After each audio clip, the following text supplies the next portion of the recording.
today is that for those, but the point is about it.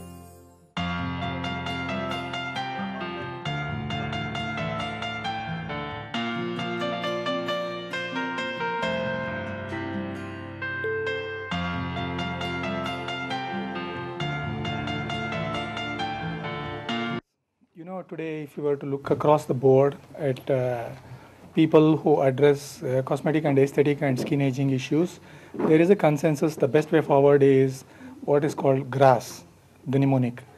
GRAS stands for G for growth factors, R for retinoids, which are vitamin A compounds, A for ascorbic acid, which is vitamin C, S for sunscreen, and the S for specific lesions. That is, as we grow old, we tend to develop some growths for skin cancer, removing those. Removing the growths and giving enough vitamin C, using vitamin A compounds. The thing is, all those things which I mentioned, RASs, have been around for a very long time, several decades. But the use of growth factors in stalling the aging of the skin or reversing the aging process of the skin is a relatively new concept.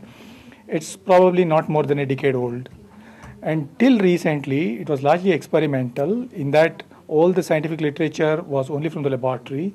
But now we have clinical studies, meaning to say the use of the product on human skin, clearly documenting the improvement in things such as laxity of the skin, the fine lines and wrinkles, the dyspigmentation, the dullness of the skin, the loss of radiance, the loss of thickness.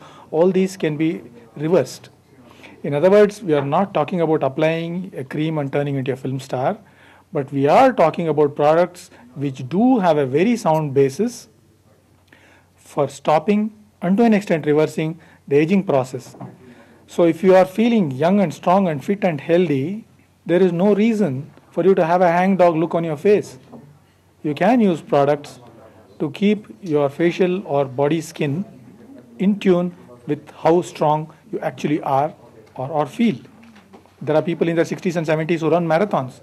There are people in their 90s who do long distance cycle rides. Why should they look old and haggard? So we have products which may not make them look 25 when in their 60s or 70s, but we can certainly make them, their looks match with what the rest of the body is capable of. The thing is, the whole purpose of this exercise is to educate the press who have access to the public to know that these technologies exist, to know the names of the products, to know how they are made, so that when products appear on the market and where there is a discussion or a debate, they are in a knowledgeable position to instruct the public. The doctors love to do that, but our access is limited. We just talk to our patients in our chamber, and as even medical associations, our reach is limited. But the press, your reach is tremendous, which is the reason why we spend time with you, so that you may know and thereby educate correctly.